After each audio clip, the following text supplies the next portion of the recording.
In the remote reaches of northern Canada, amid the endless white of snow and ice, a biting wind carries more than just the chill of winter, it carries the whispers of an ancient curse. The dense forests of Ontario and Quebec, normally a quiet, secluded haven for hardy souls, are transformed into a forbidding labyrinth during a sudden, unrelenting snowstorm. This is a place where time seems to slow, where every gust of wind, every swirling flurry, hides secrets older than memory. It is here, in this stark and unforgiving wilderness, that our story begins. A small group of seasoned hunters had ventured deep into these northern forests, their hearts filled with hope and the promise of a bountiful season. They were well versed in the ways of the wild, their lives intertwined with the rhythms of nature. However, fate would soon conspire against them. A violent storm descended without warning, a tempest of howling winds and blinding snow that rapidly swallowed the familiar landmarks of the forest. In the chaos of the blizzard, the hunters found themselves disoriented, their paths obscured, and their radios silent. Communication with the outside world was abruptly cut off, leaving them stranded in an expanse where the cold was merciless and hope as thin as the ice beneath their feet. Days stretched into an agonizing eternity as the storm raged on. Supplies dwindled, and the once ample stock of food quickly approached a perilous scarcity. The hunters huddled together in a makeshift shelter, a half-collapsed cabin. Barely standing against the fury of the elements, the biting cold seeped into their bones, and despair began to take root as the realization set in that rescue might never come. Their conversations, once filled with camaraderie and tales of past adventures, turned somber as hunger gnawed relentlessly at their resolve. Amidst this growing desperation, tragedy struck in a most harrowing manner. One of the hunters, a man known for his resourcefulness and quiet determination, was grievously injured during a fall in the storm. His wounds were deep and debilitating, rendering him unable to move from his bed of straw and broken planks. As his condition worsened and the group's dwindling supplies became a stark reminder of their isolation, an insidious thought began to take hold, a thought that would challenge every moral boundary they had once held sacred. The atmosphere in the cramped cabin grew thick with tension and despair. The injured man's agonizing moans mingled with the howling wind outside, each sound a reminder of their dire predicament. With food nearly exhausted and hope fading into the endless winter night, a single, terrible idea took root in the mind of one desperate soul. Confronted with the unthinkable reality of starvation, this individual proposed an act so horrific that it would forever stain the annals of their shared history: the consumption of a fallen comrade. At first, there was shock and vehement refusal.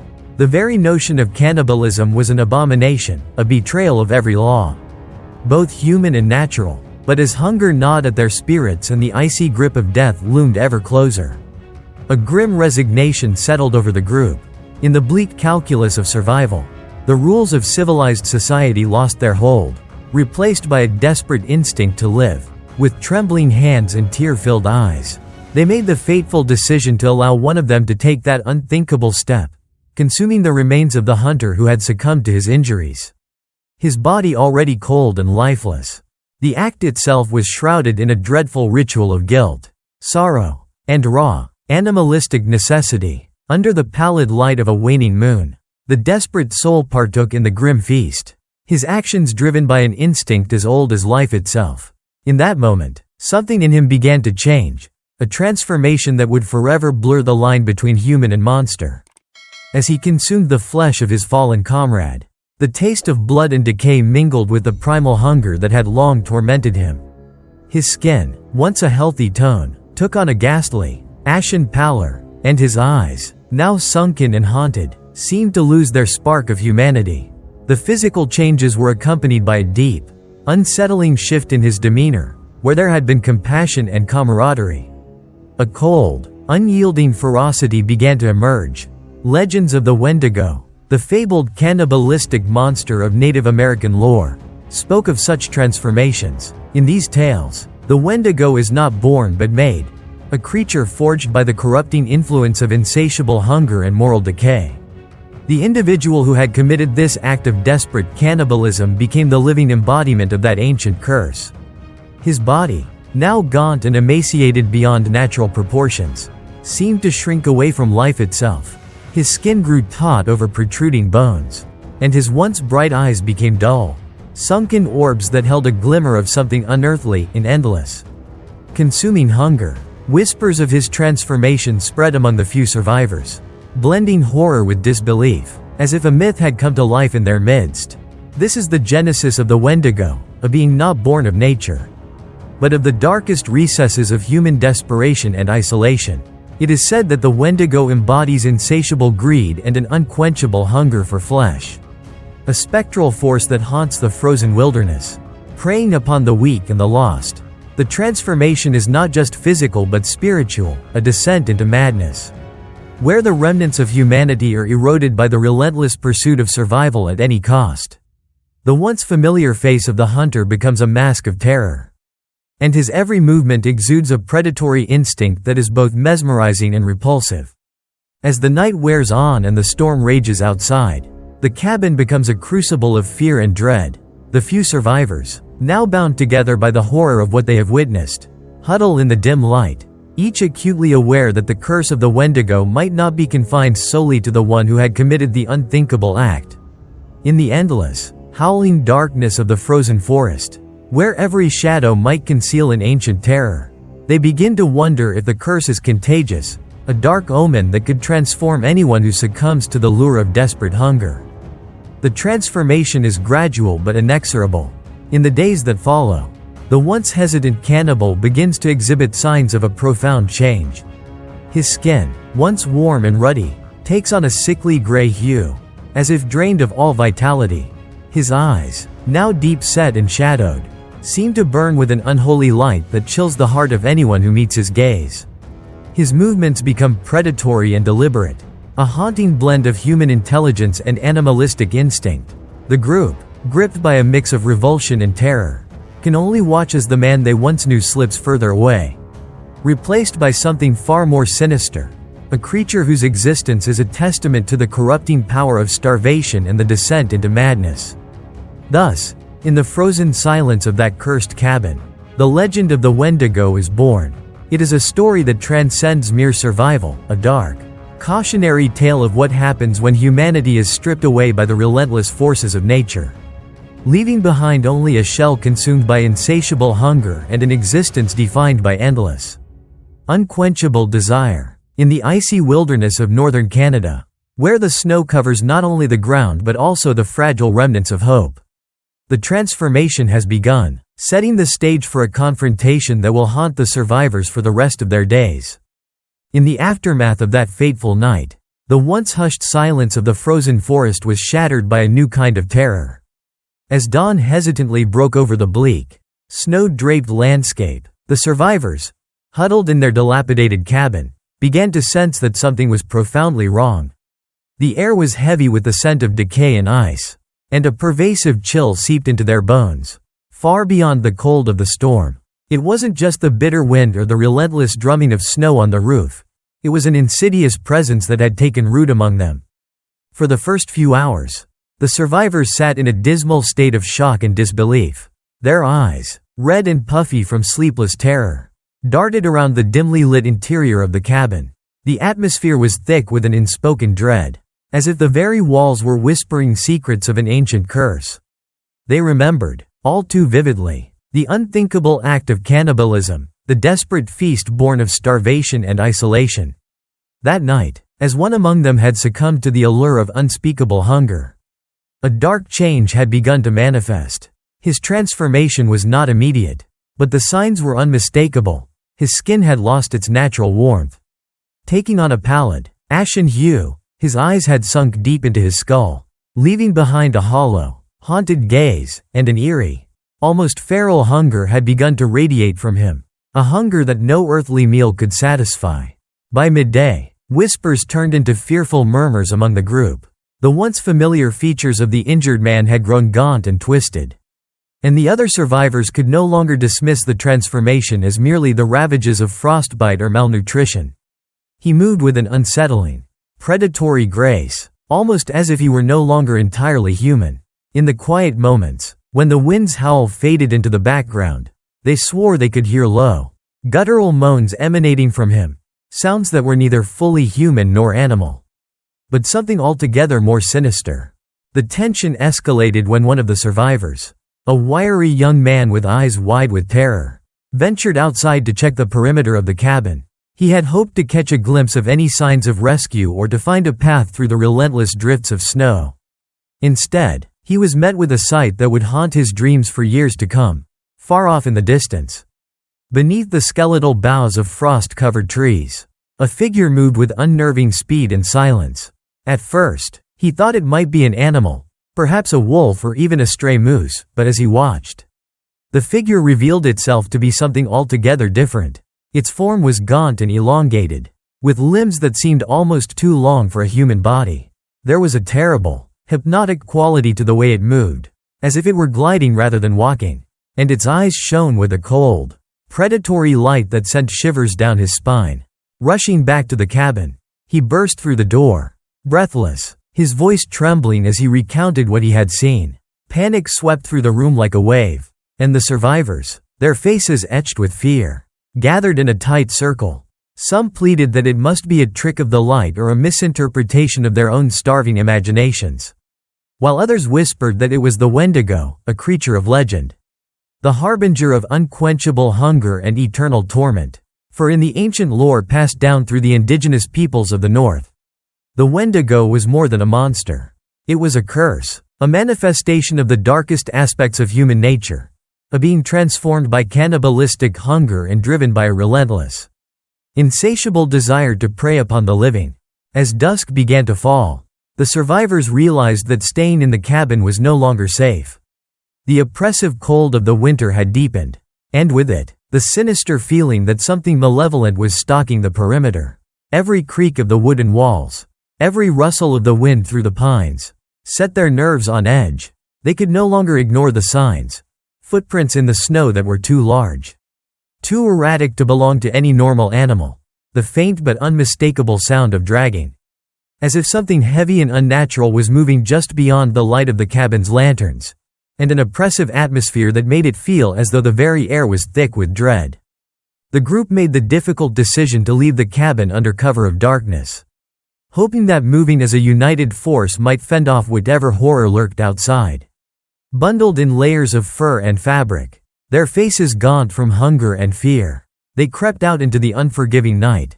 The wind howled around them, carrying with it the faint, eerie echoes of low, mournful wails, sounds that some among them could only describe as the cries of the damned.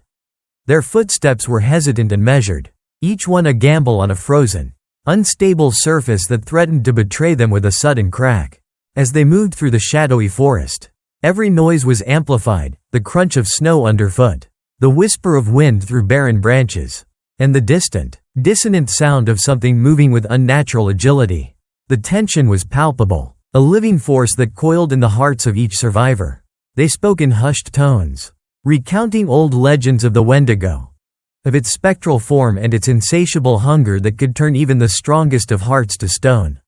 One elder in the group, a man whose eyes had seen more winters than most could fathom, recounted a tale passed down through generations, a story of a hunter who, driven to desperation in a time of famine, had committed an act so abhorrent that it had cursed him to wander the wilderness as a monstrous being, forever tormented by an unquenchable hunger. The deeper they ventured into the forest, the more the line between myth and reality began to blur. Shadows seemed to dance at the edges of their vision, and the wind carried faint voices that sounded like a chorus of tormented souls. In one particularly harrowing moment, as the group huddled near a cluster of frost-laden trees, a sudden movement in the distance froze them in place. A figure, tall, gaunt, and moving with an eerie, unhurried grace, appeared among the trees. Its face was obscured by a tangle of matted hair and shadow, and its eyes glowed with a spectral light. A collective gasp rose among the survivors, and for several agonizing minutes, they remained silent, the only sound the rapid beating of their hearts and the rustling of the wind. The figure drew closer, each step measured and soundless as if it were gliding over the snow. In that moment, every legend of the Wendigo seemed to come alive. It moved with an otherworldly fluidity, its limbs stretching in ways that defied human anatomy. And with each movement, the air seemed to grow colder, The darkness deeper. Its presence was a silent accusation, a reminder of the terrible price of desperation, of how the hunger for life can transform a man into a monster. Panic set in as the realization took hold. The curse was no longer confined to one among them. It had seeped into the very fabric of their existence. The survivors, paralyzed by fear and the weight of their own guilt, realized that they were no longer merely fighting the elements, but a force of nature born from the darkest corners of human despair. The Wendigo, once just a whispered legend, had become a tangible, malevolent presence that stalked them with a cold, predatory focus. In the ensuing moments, as the group scrambled to escape the encroaching terror, chaos erupted. One of the survivors, a young woman whose resolve had been their beacon of hope, suddenly let out a blood-curdling scream as the Wendigo lunged from behind a snow-dusted boulder. In the ensuing melee, cries of terror mingled with the sounds of frantic footsteps and the shattering of brittle ice. The Wendigo, driven by an insatiable hunger and an ancient curse, began its predatory assault, swift, precise, and utterly merciless. Over the course of that harrowing night, the forest transformed into a battlefield of primal survival. The Wendigo moved like a shadow, appearing here, disappearing there, with a speed and agility that belied its monstrous form. It struck with brutal efficiency, targeting isolated survivors, its elongated claws and sharp fangs inflicting wounds that were both physical and, according to the ancient lore, spiritually damning. Survivors huddled together in small clusters, trying to protect one another. But the terror was relentless. Each time the creature emerged from the darkness, the group was forced to confront the stark reality of their isolation and the chilling possibility that the curse could spread further, turning more of them into vessels of unending hunger. Desperation bred both courage and chaos. Some of the survivors attempted to fight back, using whatever makeshift weapons they could muster, a heavy log, a sharpened tool, even the remnants of their once plentiful supplies. But against a foe that moved with supernatural stealth and ferocity, their efforts were like feeble whispers against a raging storm. The polar bear itself, once a symbol of nature's indomitable strength, now appeared as an unwitting bystander to this transformation, a majestic creature caught in the crossfire of human despair and the embodiment of a curse that had transcended its original victim. As the night wore on, the relentless snowfall and the howling wind seemed to wash away any remnants of hope. The survivors, their numbers dwindling and their spirits breaking under the weight of horror and guilt, began to realize that the forest was no longer just an arena for survival, it had become a prison. A frozen tomb where the sins of desperation would be eternally engraved. Every cry, every anguished wail of the Wendigo, was a reminder of the terrible act that had unleashed this curse. A spectral echo of the moment when a man's desperation gave birth to an unstoppable monster. In the bleak, frozen hours before dawn, as the storm's fury began to subside into a mournful, lonesome wail, the survivors gathered in a final, desperate attempt to escape the haunted woods. Their faces were etched with grief and terror, their eyes haunted by the images of friends lost and the monstrous figure that stalked their every step. They clung to each other in a fragile semblance of hope, determined to reach the safety of a nearby indigenous village, a sanctuary whispered about in old tales, where ancient wisdom and communal strength might offer protection against the darkness. The journey through the deep snow was arduous, every step a battle against nature's unforgiving elements. The forest, now eerily silent save for the distant echoes of the Wendigo's cries, seemed to conspire with the curse, a labyrinth of ice and shadow where every turning tree could hide a predator. The survivors moved as one, hearts pounding in unison, every footfall a desperate plea for escape from the nightmare that had been unleashed. In the bleak, pre-dawn gloom, the survivors, their faces etched with terror and loss, begin their desperate escape from the cursed forest. The biting wind carries not only snow but also the lingering echo of anguished wails, a reminder that the terror they witnessed was not merely the product of starvation and isolation but something far darker. As they break away from the shelter of the ruined cabin, each step on the uneven, ice-crusted ground is laden with the weight of grief and the primal urge to survive. Their eyes, red from endless nights of fear and sleepless dread, dart nervously into the surrounding darkness, where every shifting shadow could conceal the cursed Wendigo. The survivors move as one, huddled in a tight cluster beneath the skeletal boughs of ancient pines that shudder in the icy wind. Each of them carries memories of that fateful night, the moment when desperation drove a man to commit the unthinkable, unleashing a curse that transformed him into a creature of myth. Now, that same curse has seeped into the very atmosphere of the forest. Every footstep echoes in the silence like a heartbeat, and every gust of wind seems to whisper dire warnings of what may come. The survivors clutch their meager belongings, their breaths forming small clouds in the frigid air, as they traverse a landscape where nature itself appears to conspire with the supernatural. As the group ventures deeper into the shadowed forest, the terrain becomes a labyrinth of ice, broken logs, and gnarled roots. The interplay of light and dark is both beautiful and foreboding. Pale blue shafts of light break through the dense canopy only to be swallowed by pockets of impenetrable gloom. It is in these moments that the survivors recall the old legends of the Wendigo, the spectral beast that roams the frozen wastes. A harbinger of insatiable hunger and eternal despair. The memory of the Wendigo's first appearance. That chilling sight of a gaunt figure with eyes that burned with an unnatural light, drives them onward even as terror clutches at their hearts. Their journey is punctuated by sudden, heart-stopping moments. One survivor, a wiry man with trembling hands, stops abruptly when he sees what he believes to be a set of massive, clawed footprints embedded in the soft snow, a trail that could only belong to the cursed creature. His voice, barely a whisper at first, rises in a panicked chorus as he alerts the others. In that moment, the forest seems to come alive with menace. The wind picks up, and the air grows colder, as though the very presence of the Wendigo were drawing near. Fear transforms into frantic energy, and the group quickens its pace, their minds racing with images of the creature lurking just beyond the flickering light of their makeshift torches. Then, as dusk deepens into a starless, moonless night, the inevitable happens. Out of the inky blackness, a shape emerges, too large to be a common animal, too unnatural to be explained by fatigue or hallucination.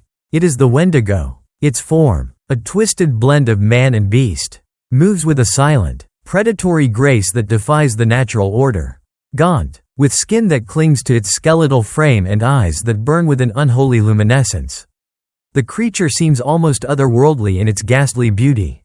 Long, spindly fingers, tipped with claws that glint like shards of ice, reach out from beneath matted, ragged hair. The Wendigo's appearance is both horrifying and mesmerizing, a living embodiment of the ancient curse that was born of cannibalism and despair. A hush falls over the group as the creature draws nearer, its presence turning the very air to ice. The survivors instinctively shrink back, hearts pounding in unison. Some fall to their knees, overcome by a mix of terror and remorse, while others clench their fists, resolved to face whatever may come. In that silent, frozen moment, time seems to slow, the soft crunch of snow underfoot, the whisper of the wind through barren branches, and the low, mournful moan of the Wendigo all merge into a single, relentless pulse of dread. Without warning, the Wendigo launches its attack. It moves with a speed that is both supernatural and deeply unsettling. Its long limbs stretch out, and with a guttural, blood-curdling cry, it lunges at one of the survivors, a young woman whose eyes are wide with terror. In a blur of movement, its clawed hand strikes out, and she falls back with a cry that pierces the oppressive silence. Panic erupts as the survivors scatter in all directions, their frantic footsteps and desperate shouts echoing through the icy forest. The Wendigo's attack is precise and merciless, targeting isolated individuals with a predatory instinct that seems to transcend mere hunger.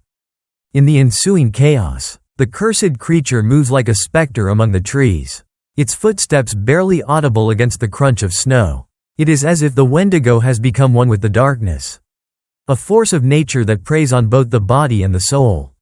Survivors who are caught alone become easy targets, the creature's claws, designed not only for physical damage but also to instill terror, leave deep, agonizing wounds that sap both strength and spirit. Each encounter is accompanied by a harrowing, inhuman wail, a sound that echoes the ancient grief and endless hunger of a being cursed to wander the earth for eternity. Meanwhile, the group, now fractured and terrified, is forced to contend not only with the supernatural threat of the Wendigo but also with the crushing weight of their own guilt. Every memory of that initial act of cannibalism haunts them, a grim reminder of the desperate choices made in the name of survival. They huddle together in small clusters, whispering desperate prayers and recounting old legends in hushed, trembling voices. The collective fear is palpable, a shared burden that transforms each step into a test of will. Desperation fuels their determination, and in the midst of this terror, a few of the more resourceful survivors begin to formulate a plan.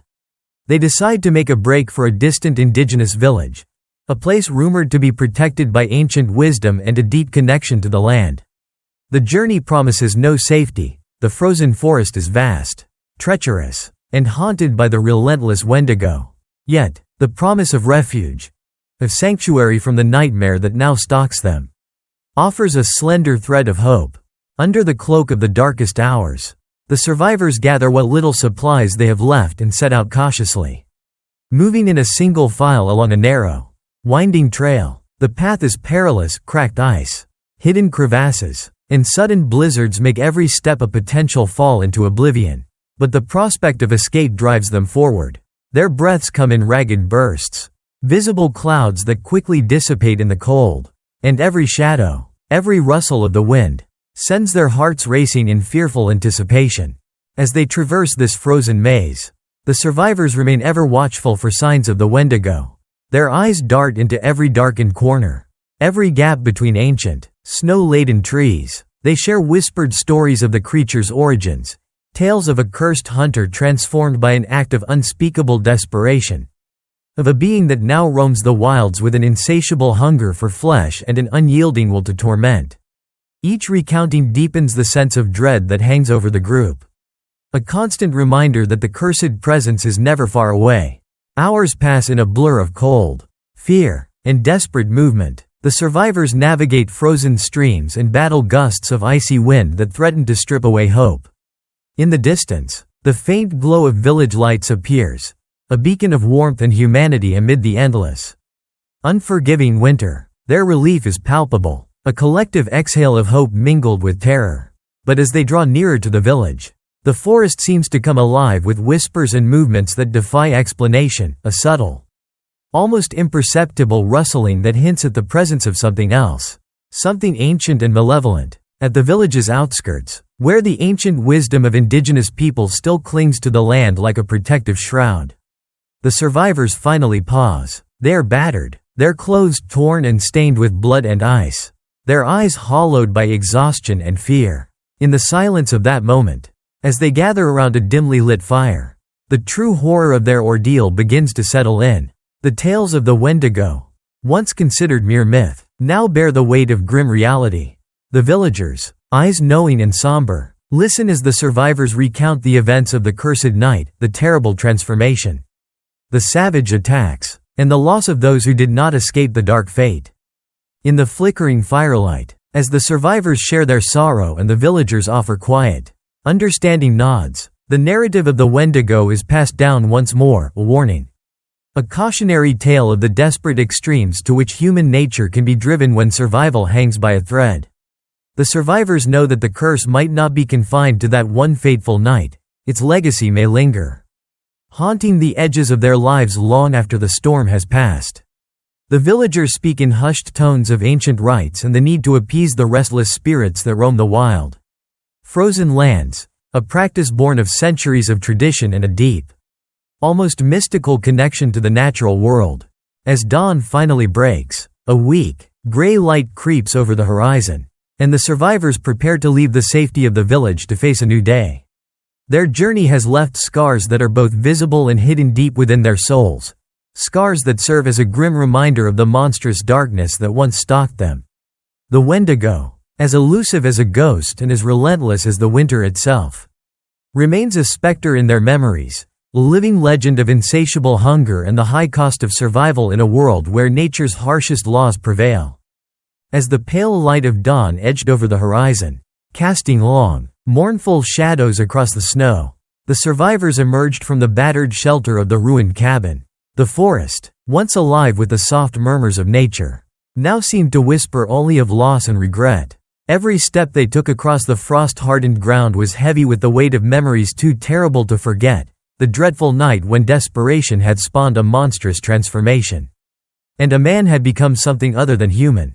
In the bitter silence of the early morning, the group gathered near a small, smoldering fire. Its weak light flickered against the deep blue of the sky and the stark white of the snow, creating an atmosphere both fragile and transient. Faces, gaunt and etched with fear, turned toward the dying embers as if seeking comfort in its uncertain glow. There was no celebration here, only a deep, pervasive sorrow and a quiet, unspoken understanding that they had witnessed something irredeemably dark. The whispers of the Wendigo, the low, resonant cries that still seemed to echo through the trees, had become a part of them, haunting their every thought. One by one, the survivors recounted their experiences in trembling voices. They spoke of the sudden, unearthly chill that had descended on the cabin, the gut-wrenching moment when their comrade's transformation began, and the overwhelming dread that had accompanied every desperate scream and every agonized howl. Their words formed a tapestry of horror and regret, a narrative that wove together the tangible brutality of their ordeal with the intangible terror of a curse that had turned a man into a creature of myth. The stories varied in detail, but all shared a common thread: the irrevocable loss of innocence and the searing knowledge that, in the frozen wilderness, even the most desperate of choices could birth a nightmare. Outside, the world had not yet healed from the storm. The forest was a labyrinth of gnarled trees, their limbs heavy with ice, and the ground bore the scars of the relentless winter, a mosaic of deep gouges, splintered ice, and the dark stains of spilled blood. Every so often, a gust of wind would stir the snow, carrying with it the faint, mournful echo of what might have been the Wendigo's distant cries. To the survivors, these sounds were a constant, spectral reminder of the night that had changed everything. In the days that followed, the survivors slowly began their journey toward safety, a long, arduous trek across the frozen expanse toward a distant indigenous village, whispered about in old tales as a place of refuge and ancient wisdom. Each step was a struggle against fatigue, the biting cold, and the omnipresent fear that the curse might have seeped into their very souls. They moved in a somber procession, their eyes always scanning the horizon for any sign of movement. Every creak of ice, every rustle among the trees, set their hearts racing in a mix of hope and dread. Along the way, they encountered remnants of the forest's haunted past, a shattered totem here, a charred piece of wood there, silent markers of previous tragedies that had befallen those who dared to challenge the merciless wild. The elders among them would sometimes pause to murmur prayers or ancient incantations, seeking to ward off the lingering presence of the Wendigo. They spoke in hushed tones of rituals and protective charms, of the need to honor the spirits of the land so that the curse might be held at bay. Yet, no matter how many rites were performed or how many whispered words were uttered, the survivors could not shake the feeling that the Wendigo's influence was etched into the very fabric of that winter night. At one particularly harrowing juncture, as the group traversed a narrow ridge overlooking a frozen river, a bitter wind swept across the landscape, carrying with it a shiver-inducing wail that made the hairs on their arms stand on end. The sound was not the howl of a wolf, nor the creak of shifting ice. It was something altogether more unsettling. A sound that seemed to echo the despair and horror of that cursed night. For a moment, the survivors froze in place, eyes wide with terror, as they exchanged glances that spoke of unspoken fears. It was as if the very air around them had taken on a spectral quality, thick with the memories of the Wendigo's unearthly presence. In that moment of suspended dread, a solitary figure emerged from the swirling snow, a silhouette that moved with the deliberate, predatory grace of a creature not entirely of this world. For a heartbeat, time seemed to slow as the figure approached. Its form was almost indistinguishable from the shadows, yet there was an unmistakable aura of menace about it. The survivors, paralyzed by a mix of horror and disbelief, could only watch as the shape drew nearer, its eyes glinting with an eerie, otherworldly light that froze them in place. The encounter was brief yet eternal in its impact. The figure, a manifestation of the Wendigo, or perhaps the lingering spirit of the curse, paused at the edge of the group before vanishing into the dense, foreboding forest. In its wake, it left a silence that was both oppressive and profound. a silence that seemed to weigh heavily on every soul present. The survivors knew, without a word, that the curse was not a fleeting nightmare but a lasting, malevolent force that could haunt them long after they had left the frozen wilderness behind. As the group pressed onward toward the safety of the village, the memory of that spectral encounter became a constant companion. It haunted their dreams and colored their waking moments with a persistent sense of dread. Every shadow, every flicker of movement in the periphery of their vision, sparked the fear that the Wendigo might have followed them, that its cursed essence might one day overtake them. And yet, in the midst of that pervasive terror, a fragile hope began to take root, a hope that the wisdom and compassion of the indigenous people in the village might offer a path to redemption. A way to break the cycle of fear and hunger that had nearly consumed them. In the final leg of their journey, as the survivors neared the village, the harsh wilderness slowly yielded to signs of human habitation, smoke rising from chimneys, the sound of quiet conversation, and the comforting glow of lanterns that punctuated the darkness. The village, nestled in a valley shielded by ancient mountains, exuded an aura of timeless peace and resilience. Its people, steeped in tradition and the lore of the land, greeted the weary travelers with solemn faces and knowing eyes.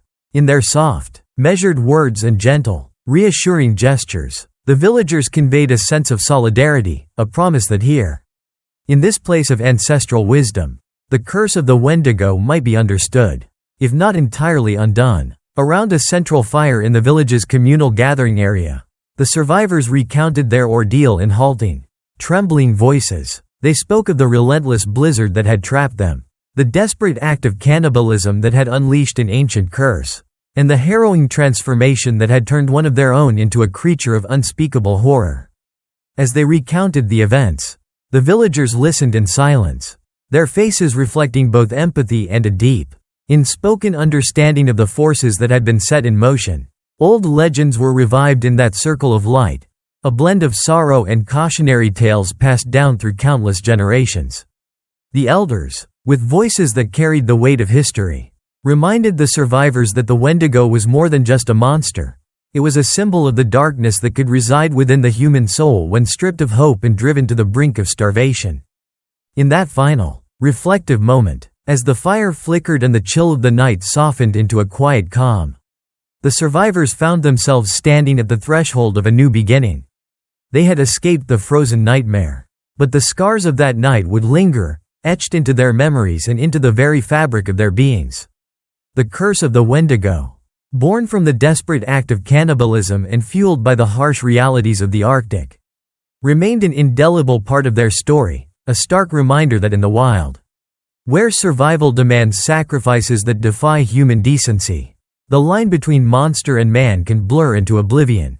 As the first light of dawn broke over the village, casting a gentle glow on the hopeful faces of those who had survived, the once tormented travelers began to rebuild their lives. They knew that the memory of that cursed night would never fully fade. But within the warmth of the village and the embrace of its ancient traditions, there lay a promise of renewal, a chance to heal the wounds inflicted by the relentless forces of nature and the haunting specter of the Wendigo. And so, as the village stirred to life and the survivors set about their tasks, a quiet determination settled over them, to honor those they had lost, to learn from the horrors they had witnessed, and to carry forward the enduring lesson that in the vast, indifferent wilderness, even the darkest legends can be confronted and, perhaps, overcome.